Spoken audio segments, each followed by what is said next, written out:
Nous fondons une nouvelle expérience politique sur le seul pilier de l'idéologie fondée sur la démocratie, le bien-être intégral de l'homme dans un environnement sain et le bannissement de la domination d'une infime minorité au pouvoir qui accapare les richesses du pays au détriment de la majorité de la population.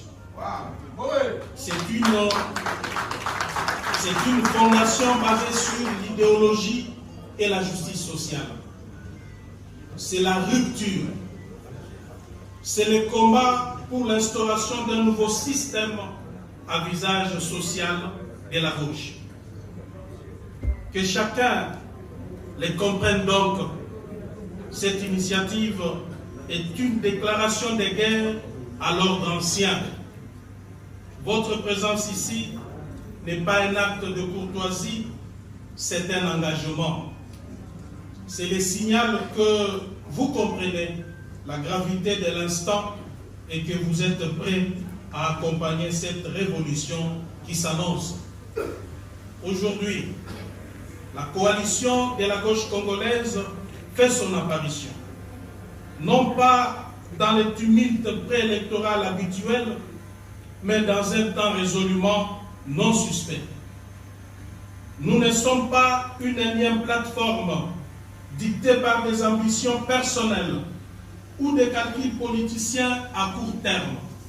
Non. La CGC est l'expression de la rupture radicale avec le pratique d'un passé qui nous a trop longtemps asservi.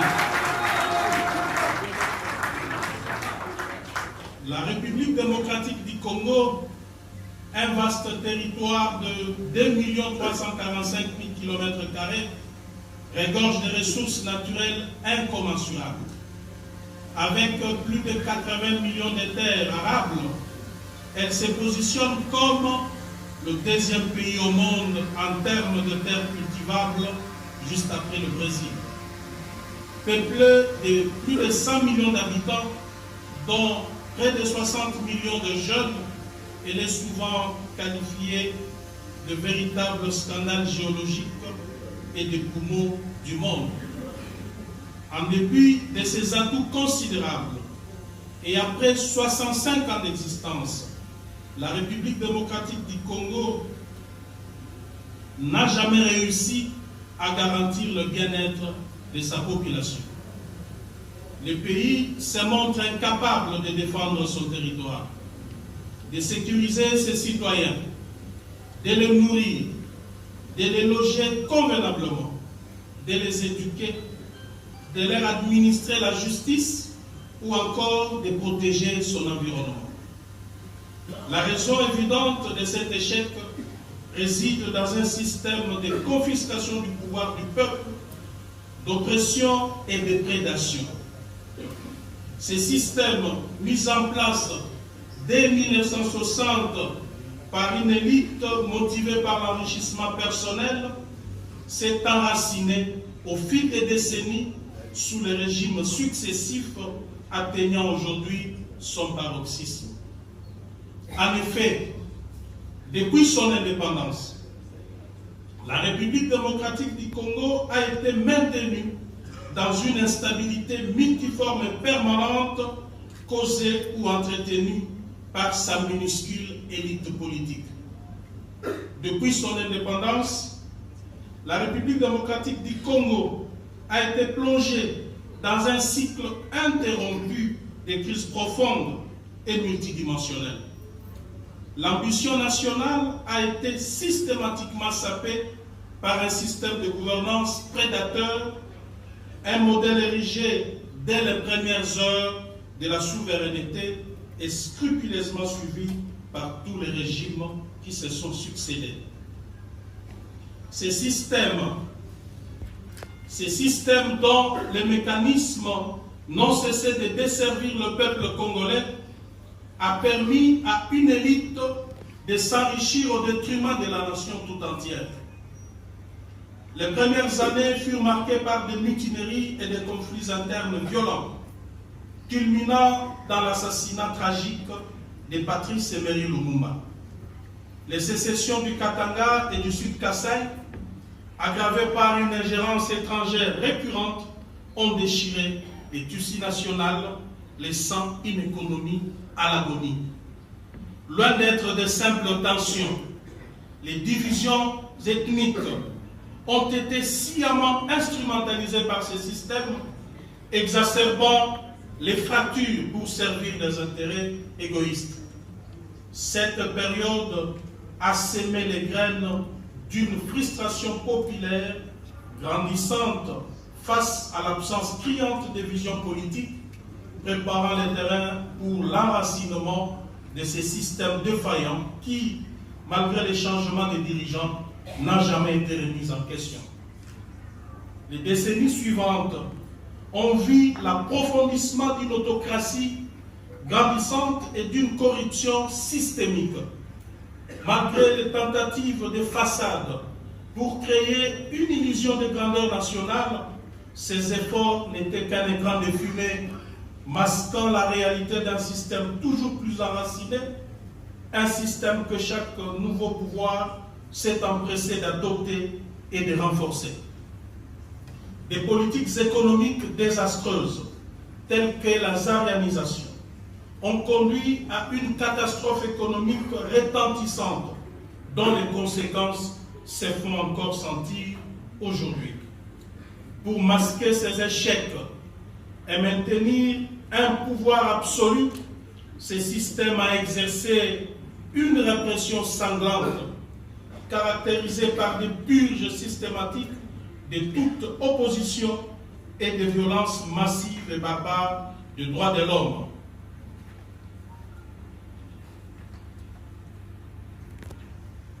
L'extravagance obscène et la corruption effrénée, piliers de ces systèmes, ont gangréné chaque strate de la société, détournant les richesses nationales au profit d'un petit groupe d'individus. Même face aux pressions internationales, les ouvertures vers le multipartisme se sont souvent avérées n'être qu'une parodie démocratique, une ultime tentative désespérée de maintenir le système en place. Les transitions politiques ont rarement apporté la stabilité espérée, se transformant souvent en nouvelle ère d'incertitude marquée par la continuation des conflits et une gestion autoritaire. Le système a prouvé sa capacité à se réinventer, à se doter de nouveaux visages, mais sans jamais changer sa nature profonde. Plus récemment, le pays a été secoué par une instabilité politique et militaire chronique. Des accusations massives et non démenties de fraudes électorales ont miné la crédibilité du processus démocratique, alimentant une contestation populaire légitime de la gouvernance. Les abus de pouvoir flagrants et la corruption éhontée ont révélé une kleptocratie institutionnalisée qui n'est qu'une facette de ce système global. Les conflits armés incessants, particulièrement dans l'est du pays, ont plongé des régions entières dans les chaos humanitaires et sécuritaires. La croissance économique, parfois affichée, n'a été qu'une illusion, un mythe conçu pour masquer l'accaparement des richesses par une élite minuscule, entraînant des disparités sociales abjectes et une misère accrue pour la majorité de la population. Tout ceci est le résultat direct du fonctionnement de ces systèmes perpétués de décennie en décennie. En somme, l'histoire de la RDC depuis 60 est celle d'un potentiel immense bridé par un système de gouvernance défaillant et prédateur.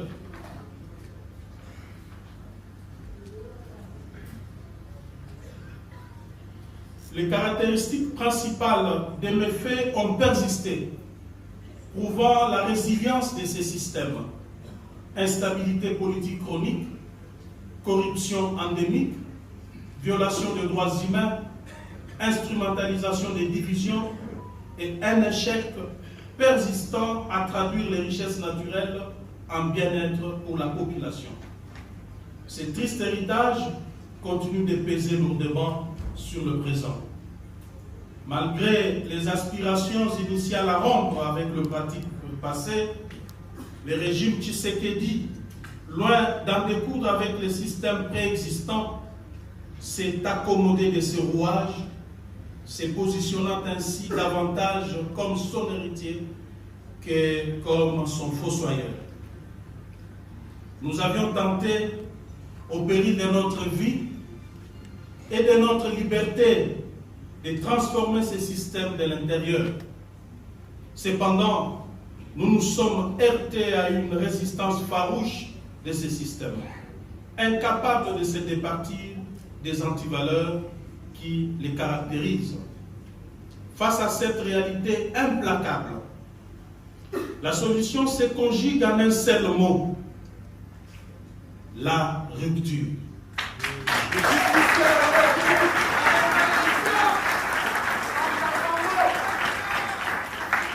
Le peuple congolais ne peut plus se contenter de demi-mesures ou de simples réajustements cosmétiques.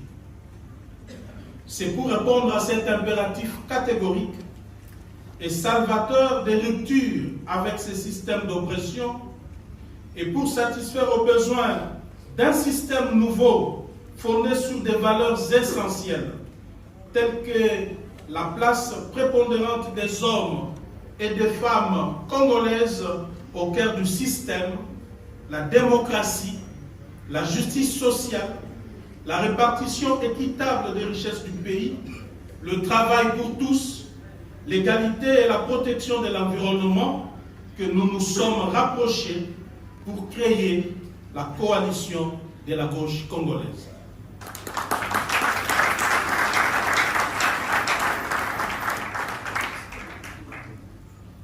Mesdames et messieurs, distingués invités, l'évocation de ces faits malheureux qui émaillent l'histoire de notre pays était nécessaire.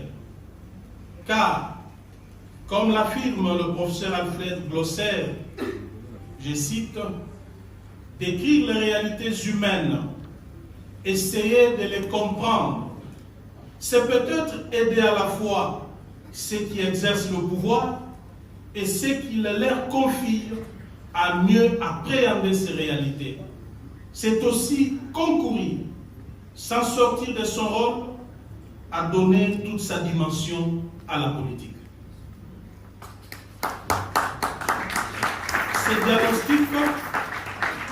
Ces diagnostics nous obligent à faire un constat accablant: l'échec de l'ensemble de notre classe politique.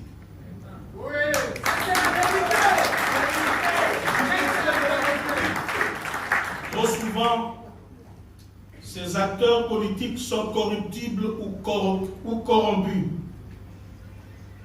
peut-être corrupteurs, détourneurs de fonds publics et parfois même fossoyeurs de la justice.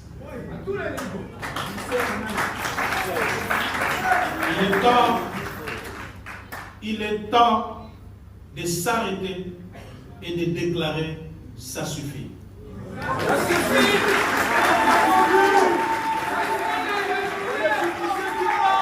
Notre peuple a tant souffert de cette situation. Nous devons nous arrêter et dire que maintenant c'est fini. C'est pourquoi nous en appelons à une véritable remise en question de l'ensemble de la classe politique congolaise. Il est essentiel aujourd'hui de réfléchir à la réelle contribution, à l'impact concret que les innombrables partis et plateformes politiques ont apporté à notre pays depuis 60 ans. Jusqu'à ce jour, le bilan doit être analysé avec lucidité pour envisager un avenir meilleur. Comme on le sait, les plateformes politiques en République démocratique du Congo n'ont été jusqu'à présent que des constructions éphémères conçues à la veille des élections pour le seul et unique dessein de soutenir un leader autoproclamé éclairé. Ces structures érigées dans l'urgence et dépourvues de toute conviction idéologique profonde sont dissoutes aussi vite qu'elles sont apparues, laissant derrière elles un sillage d'opportunisme et de déception.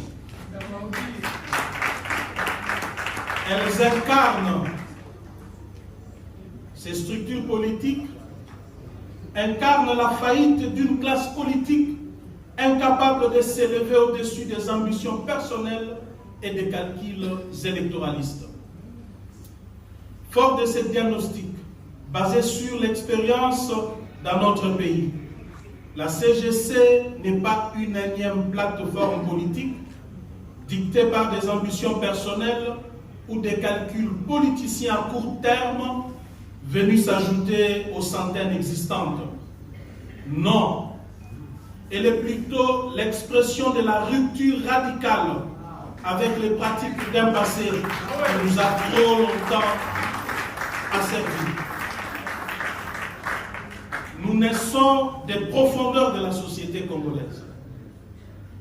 En dehors des sentiers battus, loin des salons où se décident les destins du peuple sans le peuple, nous sommes l'antisystème par excellence. Notre particularité réside dans le fait que nous rassemblons uniquement des partis politiques et des citoyens qui partagent véritablement les valeurs cardinales de la gauche, comme d'ici haut, je cite, la justice sociale, l'égalité des chances, la solidarité, la souveraineté nationale pleine et entière sur nos ressources, la dignité humaine, la protection de l'environnement et une gouvernance transparente et responsable. La CGC ne se construira pas autour d'un homme providentiel, mais plutôt autour d'un leadership crédible, visionnaire, fondé sur une idéologie claire et d'un programme de gouvernance concret. Nous rompons avec la floraison désordonnée des regroupements politiques sans âme pour construire une plateforme politique solide unie par des principes inébranlables. Notre objectif n'est pas de succéder au système actuel, mais de les transformer en profondeur, de ses fondations au sommet, pour bâtir une république au service de tous les Congolais. Nous sommes l'antisystème. Ne regroupant que les partis, les Congolaises et Congolais qui partagent les valeurs de la gauche. Mesdames et messieurs, distingués invités, chers camarades, dans les jours à venir, la coalition de la gauche congolaise ne se contentera pas de dénoncer. Nous agirons. Nous participerons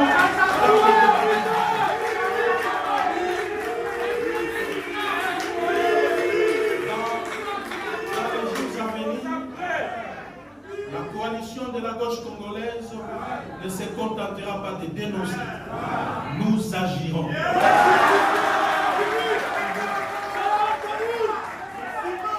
Nous participerons dans les débats publics. Nous présenterons à la nation non seulement un guide idéologique dit précis de la gauche congolaise, mais surtout un plan de gouvernance quinquennale détaillé. Ce plan ne sera pas une simple liste de promesses, mais une feuille de route méthodique, ancrée dans notre idéologie de gauche qui exposera comment nous allons gouverner. Comme d'ici haut, les systèmes de prédation pour assurer sa survie a d'abord effrité l'État, ensuite l'a complètement détruit. À cet effet, la neutralisation du système de gouvernance actuel passe impérativement par la refondation profonde de l'État. Nous concevons l'État comme une superstructure essentielle, sans laquelle aucun changement majeur ne peut être envisagé. Il s'agit ici de l'État dans sa dimension cosmogonique, c'est-à-dire doté de l'ensemble de ses capacités anticipatives, défensives et réactives. À cet effet, 6 piliers fondamentaux, l'armée, la police, les services de sécurité, la justice, l'administration publique et la diplomatie constitueront sa partie métaphysique. Compte tenu de sa position géostratégique et fort d'une expérience malheureuse des 30 ans d'instabilité et des conflits armés, souvent provoqués par certains de nos voisins, nous déploierons tous les efforts nécessaires pour bâtir une armée forte, disciplinée et bien équipée.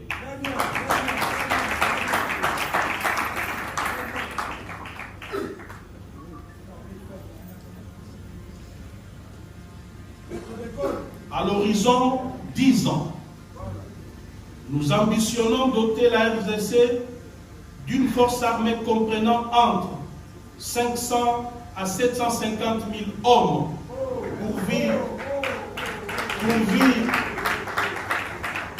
pourvus d'une logistique militaire tactique de pointe. Notre objectif est de construire un État pacifique et hospitalier en plein cœur de l'Afrique, mais doté d'une doctrine militaire ferme. Je cite: tout acte ou déclaration d'un État voisin susceptible de menacer notre indépendance, notre souveraineté,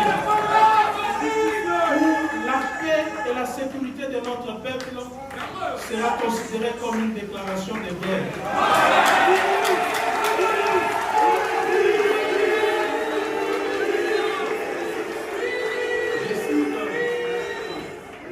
Notre objectif est de construire un État pacifique et hospitalier en plein cœur de l'Afrique, mais doté d'une doctrine militaire ferme.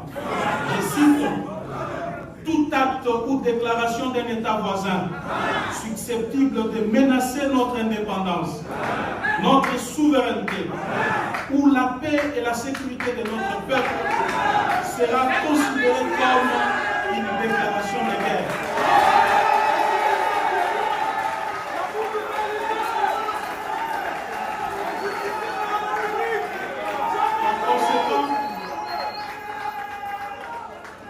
Par conséquent, la RDC sera dans l'obligation de mener des attaques préventives pour défendre son territoire et sa population.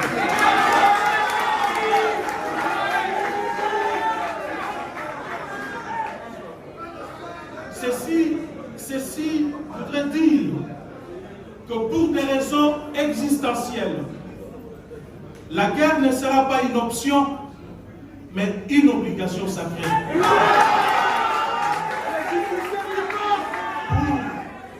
Pour y parvenir, la RDC doit acquérir à l'horizon 30 ans les armes stratégiques.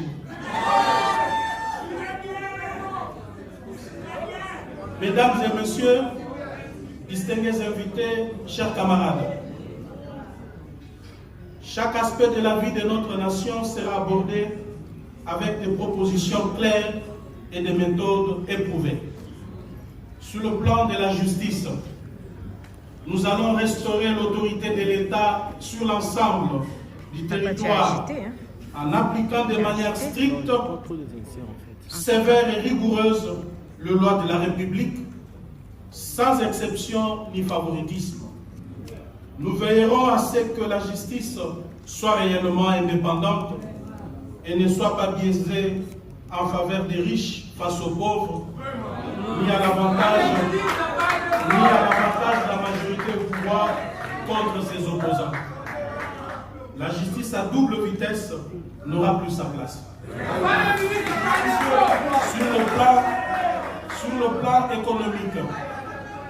Sur le plan économique, nous allons promouvoir l'économie sociale de marché pour une croissance inclusive, la diversification et l'industrialisation de notre économie. Cela inclut la transformation locale de nos matières premières, la promotion des PME avec un accès facile au crédit,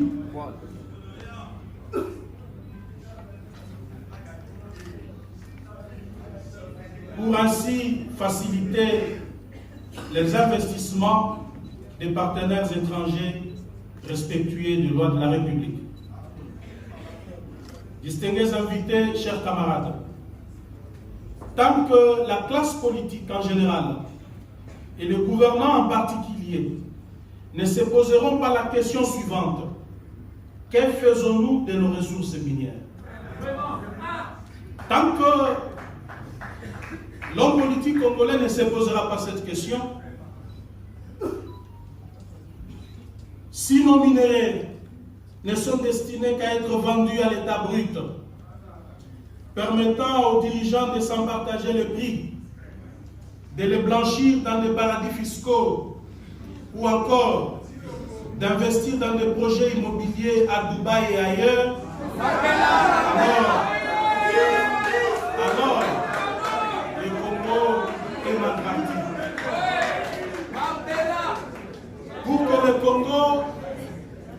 que le Congo emprunte réellement la voie du changement et du développement, nous devons transformer localement nos matières premières, leur donner de la valeur ajoutée et favoriser la création d'emplois durables et l'industrialisation de notre pays. Pour y parvenir, nous allons 1. Appliquer un taux fiscal unique réduit à 10% pour ceux qui produiront pour la consommation des Congolais. 2. Appliquer une exonération totale d'impôts et taxes pour tout produit transformé localement destiné à l'exportation. 3. Appliquer un taux douanier élevé sur tous les produits importés qui font partie des produits transformés localement pour protéger la production locale. 4. Imposer une taxe de transformation sur les minerais exportés sans valeur ajoutée locale. 5. Enfin, encourager le partenariat industriel pour transformer les lithium, les cuivres, les cobaltes chez nous.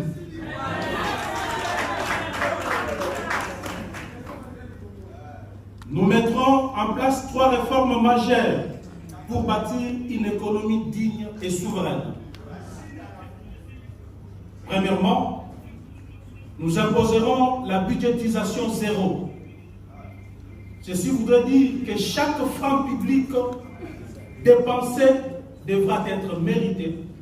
C'est dire que le budget de l'État ne sera plus basé sur l'habitude, ni sur les privilèges, mais sur le besoin du peuple. Ceci sous-entend zéro dépense reconduite automatiquement. Chaque ministère, chaque province, chaque projet devra justifier ses besoins avec des preuves. Les priorités seront l'éducation, la santé, l'énergie, l'agriculture, la sécurité sociale, j'en passe. 2.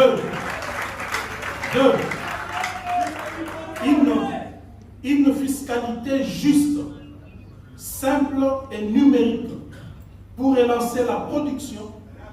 Chaque contribuable aura un identifiant fiscal biométrique. Fini les doublons, les fraudeurs et les fictifs. 3. L'économie populaire et productive. Chaque Congolais vivra de son travail, car nous croyons à la force des bras et des idées congolaises et non aux aides étrangères. Sur le plan des infrastructures,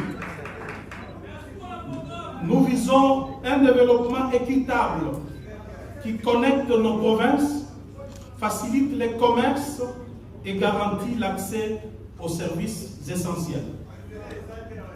Sur le plan social, nous mettrons en place des programmes sociaux spécifiques, bien planifiés, pour des catégories de personnes bien identifiées. Ainsi, nous faciliterons l'accès aux services sociaux de base à tous. Ici, je cite l'éducation, la santé, l'eau, l'électricité, les transports, et j'en passe.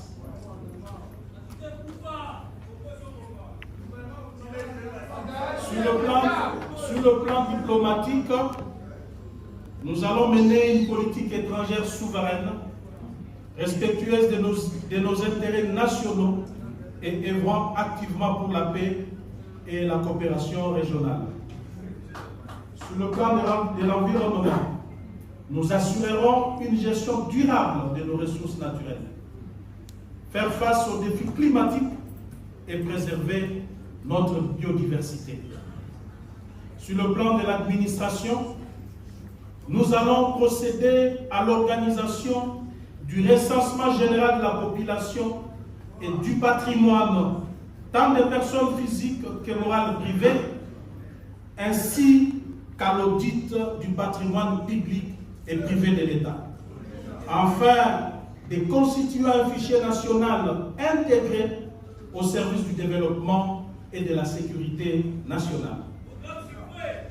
Cette démarche permettra également de dématérialiser notre administration, la rendre plus flexible et lui conférer le moyen de conduire la RDC vers l'émergence.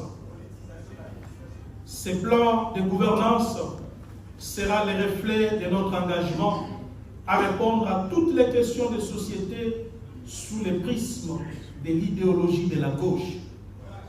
Il constituera le contrat social que nous proposons au peuple congolais, un contrat de confiance, de justice et de progrès.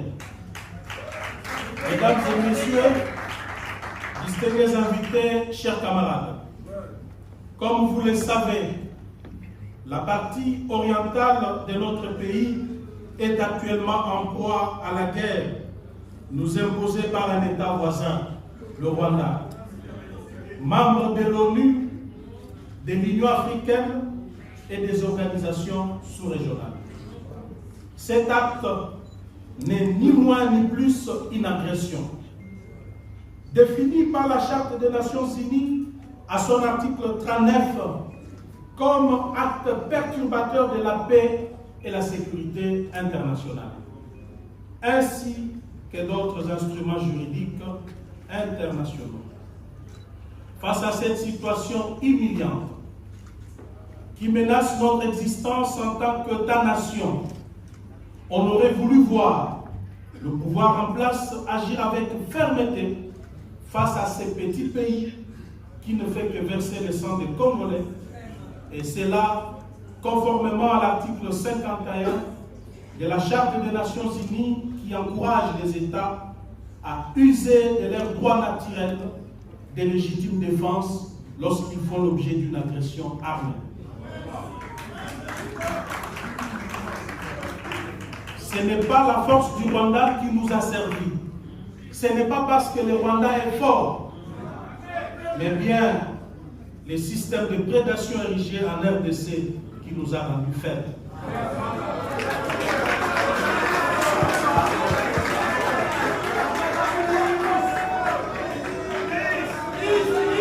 Mesdames et messieurs, distingués invités, chers camarades, face à l'incapacité du pouvoir en place de sécuriser les Congolais, de protéger l'intégrité territoriale de notre pays, Et au regard de l'ampleur de cette tragédie nationale, nous mettons aujourd'hui la communauté internationale et en particulier le Conseil de sécurité de l'ONU et l'Union africaine devant leurs responsabilités historiques.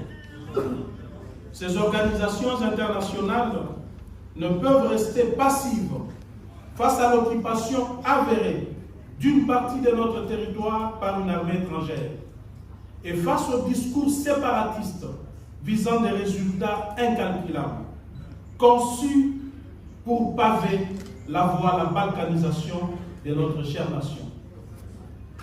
C'est pourquoi